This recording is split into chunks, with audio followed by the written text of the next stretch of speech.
好奇係孩子嘅天性，探索係成長嘅鎖匙。廣大中學附屬幼稚園將於2025-2026學年全新引入 IEEP 國際探究課程體系，以孩子嘅成長規律為核心，打造全方位發展嘅學習旅程。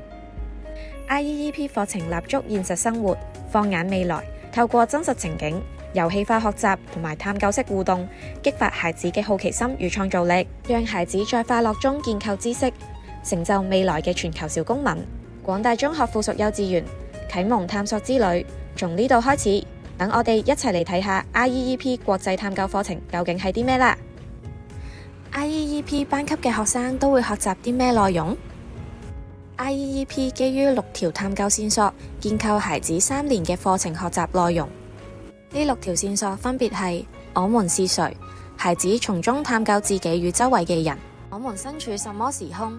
探究人嘅成長同埋唔同嘅生活環境；我們如何表達自己？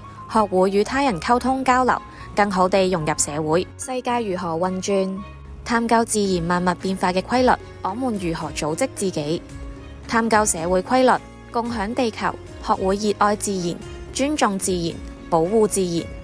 從6條線索出發，孩子開始咗對世界本質嘅探究之旅。自然學會並運用多個學科嘅知識與技能，進而提升思考、社交、溝通、自我組織、研究方面嘅能力。IEEP 嘅教學特點係探究式學習，在探究式學習中，孩子從被動地接受知識，轉變為主動嘅學習者，學會自己發現問題、分析問題、解決問題。呢一種學習習慣將會讓佢哋受益終生。喺 IEEP 大班探究單元工具中，我哋將帶領佢哋探究如何搭建帳篷。首先，老師提出咗搭帳篷嘅真實場景，在第一個環節與孩子一起討論搭帳篷嘅注意事項，以及如何看說明書同埋分組，然後把大部分時間留給孩子們自主探究。在探索過程中，佢哋學會合作、分工，面對問題情景時，主動去睇說明書解決問題，互相鼓勵，一直都冇放棄，最終完成咗任務。孩子們用長竹竿固定繩嚟搭帳篷，因為有咗搭真實帳篷嘅經驗鋪墊，孩子們對帳篷嘅基本結構有咗一定嘅認識。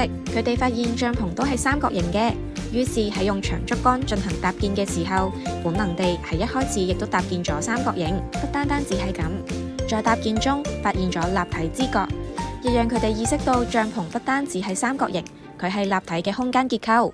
越嚟越多嘅家長開始認知到，學習掌握知識嘅技能比直接學習知識更重要。IEEP 相信，只有鼓勵自主與行動嘅教育，才能喚醒孩子充滿好奇與求知嘅自由心靈。